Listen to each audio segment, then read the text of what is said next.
Senua's Saga Hellblade 2 has hit the shelves, and it is something else. It is a cinematic narrative storytelling masterpiece, I would argue. Visually, I'm playing on the Series X, and it is visually a stunning game. And much like the first game, the themes of psychosis and hallucinations are all here present. Playing it with a headset is absolutely just out of this world in the sense that it's one of the best sound designs I've seen in games ever. Just the way they've done just the cinematic storytelling through audio cues, especially like during combat or even just during the exploration, and you've got the voices whispering at you and sort of guiding you and telling you what to do if you might have missed something. That's something that is very, very unique. And I remember the combat in the first game. It's a little, from what I've seen so far, I haven't gotten too deep into the game yet. Thus my early thoughts. I know one of the interesting things about combat in the first game was how much of the combat was like coming in from off of screen, so you had no way of controlling, being able to see what was coming off from behind you or from the left or from the right. But you would be relying upon the voices to tell you, look out, as you were in the middle of fighting something over here. It's not quite as intense this time around in terms of the combat. The puzzles are a little less in this one, but I feel like they've taken the visuals and the narrative up a notch because now you're dealing with other people. Now, again, early thoughts here. I'm early in the game, so I'm only a couple hours in, and I haven't yet figured out how many of these people are hallucinations versus how many of them are real. But the Norseman that you come across, one of whom is um, the slaver, and then the other one who is the guy who you come across along the way. Um, Adding other players to the mix as opposed to just like voices in her head and like if you remember Druth and his constant, he was always there but in sort of like a ghost form. And this time we have like people that we're interacting with, so it feels quite a bit different. Someone left a review the other day. I can't remember where I saw it. It was just browsing around on the internet, and someone said that Hellblade 2 felt very cathartic compared to the first game, where the first game was very much a visceral experience that was introducing you to Senua's character and her psychosis. This is something where the psychosis is now understood by her, and she's come to grips with it, and she sort of can control it to a degree. It's still there in the back of her mind, but it also allows her to sort of have a better grip on what's real and what's not real. But there is sort of that blending as you're going through the game, and I think that that's a very interesting way to experience something. So um, one of the big things we do have to talk about here is I made a video about this the other day, is that if you're playing on the Series X, it is locked at 30 frames. And I don't have a problem with that personally because I look at this as a film experience. And we were talking about this the other day in that video. I remember a year or so ago, someone had dropped me a link to the sped up version of the lightsaber fight sequence between Darth Maul and um, Obi-Wan Kenobi from the Phantom Menace, and they had sped it up to like I think 120 frames per second. They did like 60 frames, 120 frames, and then of course the original at 24.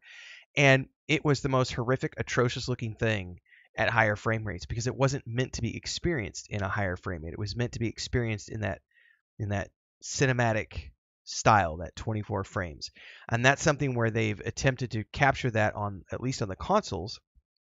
And so I don't have a problem with the frame rate because this is not an action combat. It's not an FPS game. There is combat in this game, but it is never at the forefront. The forefront of this game is essentially, if I want to break it down and be completely honest here, it's mostly a walking sim.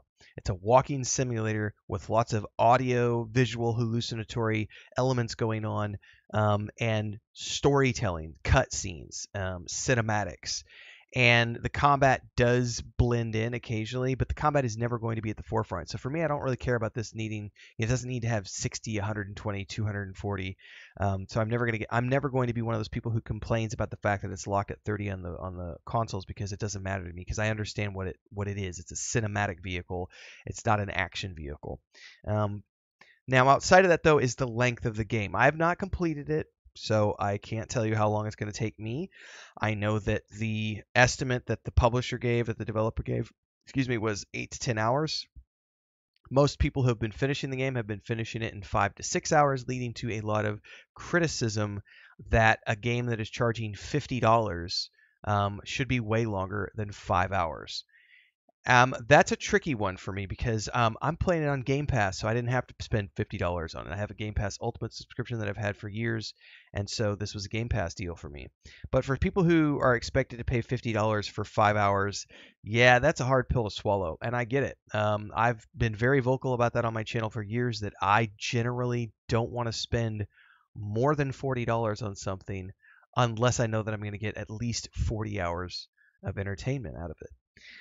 Because I can look at all these other forms of entertainment, whether it's the cinema, the theater, the opera, the ballet, renting a movie with Chris, paying for a month's worth of Netflix, and my dollar per hour of entertainment value is so much higher than a video game that's going to charge me. In this case, if you're spending $50 to play a 5-hour game, you're spending $10 per hour to get that entertainment. That's not a lot of value.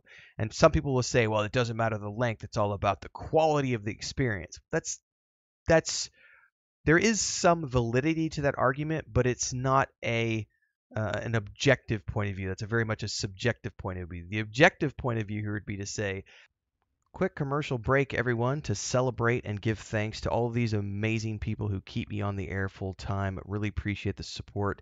All you got to do is join as a member. You get access to private videos. You can also do super thanks on any upload or super chats and stickers on any live stream or premiere you see. And beyond that, don't forget we're multi-streaming over on Twitch now, so you can support over there as well. Thanks so much to everybody. Let's get back to the video at hand. Value for money is that the per hour expenditure just doesn't compute. So I get the people who are complaining about that. It is a short game, and I think that that's something where the publisher, at the very least, the developer, sorry, Ninja Theory, did come out and say, hey, this is going to be it's a short experience. It's a 8 to 10 hour experience for those of you who want to go completionists. And I think a lot of the players who are rushing through it the way they normally rush through things are not playing the completionist version. As a result, they're getting the 5 to 6 hour gameplay experience. Someone like me who struggles over puzzles and fails a lot in combat, I'm probably going to be leaning towards more the 8-hour gameplay because that's just who I am as a player. I put the combat on easy and I'm here to just relax. And I'm also often chatting with the stream quite a bit as opposed to just playing the game. And so that takes away from the completion time a little bit. And so instead of me rushing through and completing it in 5.5 hours, it's more like an 8 to 10 hour experience for me. I will say that everything I've seen so far, I think from a cinematic storytelling experience, they've nailed it. This is absolutely visually, it is stunning. The sound design is stunning. The combat, again, I'm not a huge fan of the combat in this game. I wasn't a huge fan of the combat in the first game either. Actually, when I was playing the first game, I got very frustrated in one of the combat sessions and actually quit because I was like, this sucks. It's not my favorite style, but that's okay because it's not the bulk of the gameplay. I mean, it's probably 10%, 15% of the gameplay, so I could ignore it. But everything I've seen so far, again, early thoughts here.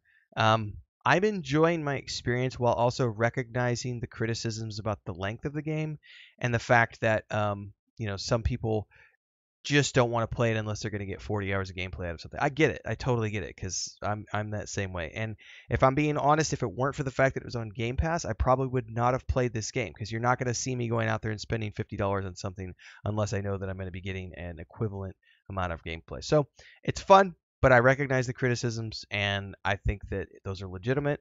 I will obviously put a review up when I've completed the game, but so far it's been, much like the first game, it's sort of for me, it's more of it's a palate cleanser in between my second playthrough of Starfield right now, where it's nice to jump in and just play something for 30 minutes to an hour that doesn't include a lot of gunplay and starfighting and science fiction vibes, and just gives me something that's really gritty, Viking, Norse, creepiness, which is fun.